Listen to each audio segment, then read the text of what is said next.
Hukuncin wasa da al'aura da nufin jin daɗi, masturbation a turance. A musulunci, menene hukuncin wanda yake wasa da azzakarinsa mani ya fito, ko matar da take wasa da farjinta? Yin haka bai halatta ba, kuma yana daga cikin manyan laifuka alkaba'ir a musulunci, kuma yakan sa mutum ya fada cikin fushi da tsinuwa daga Allah subhanahu wa ta'ala.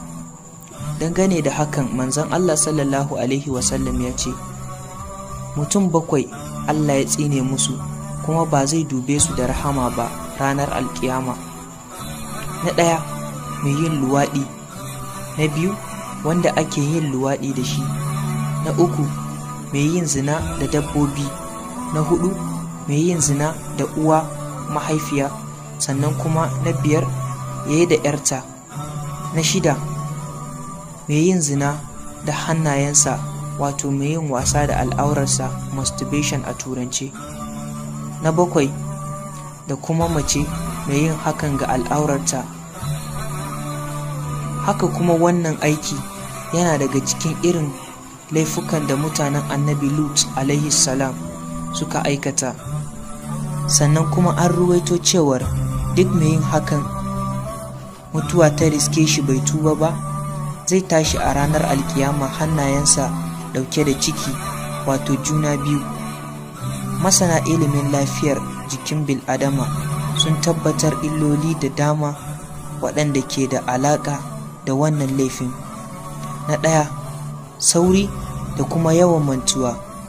Na 2, raunin idanu.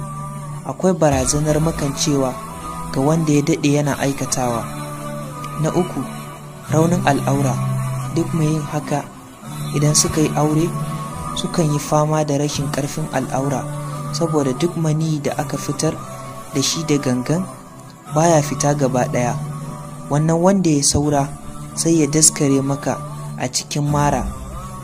Na 4, saurin inzali, premature ejaculation a turanci kenan, premature ejaculation. Na 5, rashin haihuwa. Wannan daskararren maniyin yana kashe ƙwayoyin halitta ta daga jikin namiji ko mace. Wannan kaɗan ne daga cikin illoli da yake haifarwa a jikin namiji ko mace. Ya kai ɗan uwana, ka taimaka kai sharing wannan saƙo ga abokai da ƙawaye da kuma groups, domin ko shakka babu wannan abin aƙalla a kowane group akwai mutum ɗaya da ke aikata wannan laifi, kuma bai san laifi ba ne. Wataƙila ni ne, kai ne, ke ce, shi ne ko ita ce.